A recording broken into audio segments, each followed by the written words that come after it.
Yo, what is going on, guys? It's gonna be my Stam Sorc build for FIRESONG. We're gonna put all our points into max Stam here. So we get 35k max health, 28k max Stam, 15k Magicka with 1k mag recovery, 1200 Stam recovery, 4300 weapon down, 20% crit with 4k penetration, 20k spell and physical resist with 1700 crit resist.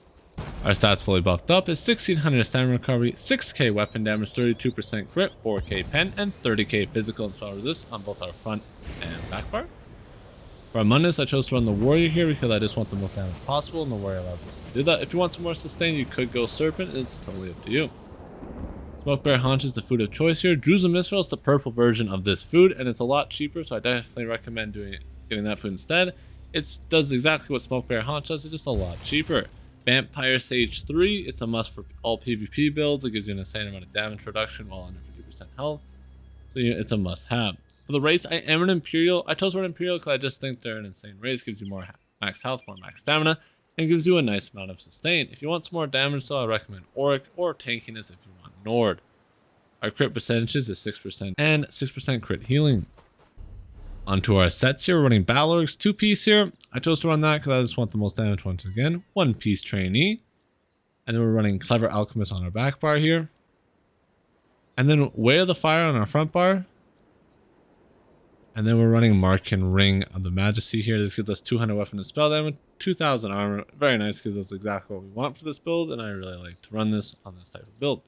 Our main weapon will be the bow, so we chose to run a Shock with Sharpen here. And the reason I chose to run Shock is Shock pairs well with the combo that we try and do, and Shock gives minor vulnerability, which increases the damage they take by 5%, and Sharpen gives you the most overall damage on any weapon, so it's pretty much a must. Our Jewelry, it's all infused weapon damage here. That's the most damage whatsoever. And then our other Way of Fire piece here will be on our legs. It's heavy, reinforced, prismatic. I chose to run Way of the Fire on a jewelry here, so I don't have to run heavy on all my pieces, just the legs, shoulders, chest, and helmet here. All my heavy pieces are also reinforced prismatic glyphs, by the way, as you can see here. And then my Alchemist on the back bar, I chose to run this in medium for our hands, waist, and shoes here, all in pen with all prismatic glyphs once again. All my armor pieces are prismatic glyphs, running 4 heavy, 3 medium, with 4 reinforced and 3 impen. For our back bar here, we are running powered weapon damage enchant here. I chose to run this to get some extra healing on the back bar with a quick auto attack, and powered I think is a lot better than defending in my opinion, because it gives you a big amount of healing. 9% is a lot. So that's why I chose to run power over defending, but you could change the weapon glyph if you want. I just like this for extra healing on the back bar if I can proc it. And then our 1-piece Trainee once again is reinforced. Onto our skills here, running Magnum Shot here as our main stun. Bound Armaments is actually our flex spot here. If you don't run Bound Armaments, you can run Endless Fury here for an execute. Or you can run Camouflage Hunter here for crit chance. Since we are running crit pots, I choose not to run Camouflage Hunter.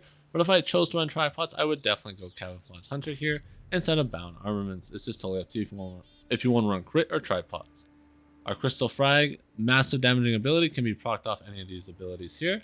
Focus Aim is our main spammable, and it reduces the enemy's physical and spell resist by 3k, so it's very nice to have. Like a minor brief, so it's very good to have. While Lightning, I chose to run this more because I don't need the stun since I'm running Magnum Shot, and I just want the extra mobility that this gives me along with the star removal.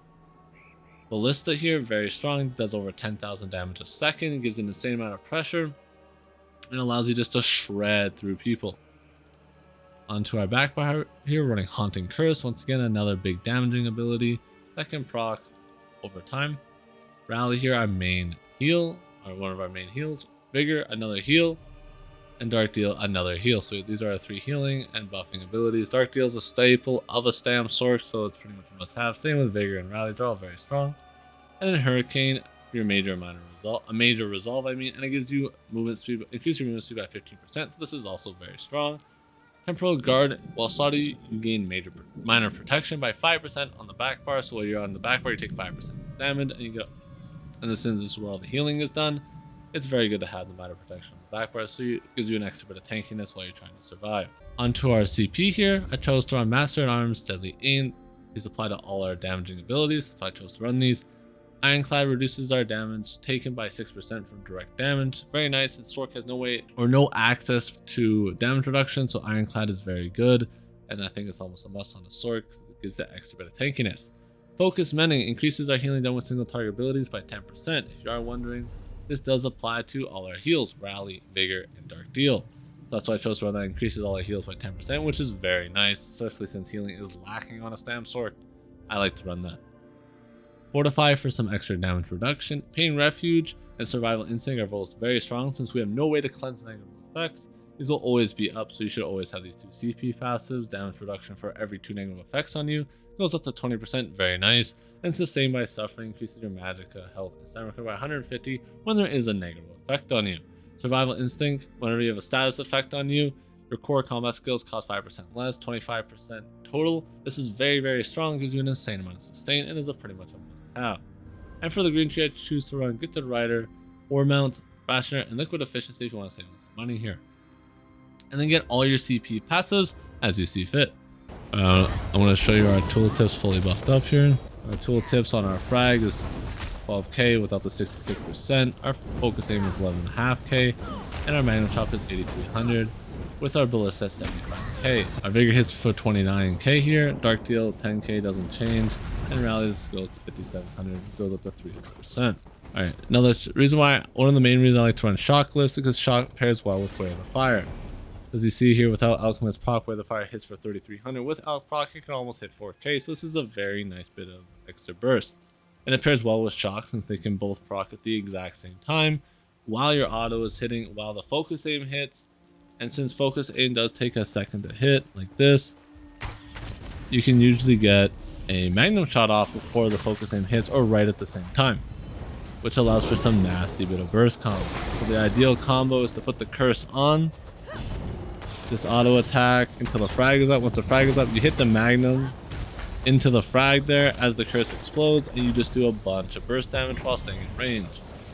One of the major strengths of this build is how kitey it is. You have an insane amount of movement with Hurricane plus Streak, and the major expedition you get from Bow. You can just fly around the area and get a lot of mobility. And if anyone tries to close the gap on you, you just shoot them with Magnum Shot here. Knocks them back 8 meters, so you're not only stunning them, but you're knocking them back, keeping them away from them. It's a very ratty playstyle, but it's very strong because you do a bunch of burst damage. Without Elk proc here, our curse will do 13k. And you pair that with the focus aim, that's 10k, a magnum, which is 8k, and then the fry, which goes up to like 16k. All that's bursting at the same time. And on top of that, you have the shock lift, the auto attack, and the flame damage all ticking as well. So it's an insane amount of burst damage. But even for the reason I like to run Balorgs with Ballista is because when people are super tanky, Ballista with Balorgs just shreds through people. What you would do is you would plot down the Ballista, and then you would hit them with the Magnum Shot, so they would get hit for the full tick of the Ballista here, which is 10k a second. And then if something else hits them, let's say the curse blows up, or you hit them with a focus aim in that duration, they just completely explode and they can't survive without the pressure. It's a very strong and fun build. You have a lot of mobility, you do a lot of damage, and all that good stuff. Your sustain, you have to play the build well though. You can run out of sustain, so if you are having sustain problems though, I do recommend switching the Mundus Stone out for the Serpent. That'll give you all the sustain that you need. And with that, if you guys do have any questions regarding the build, I'd be happy to answer anything down in the comments below. And with that, I hope you guys did enjoy.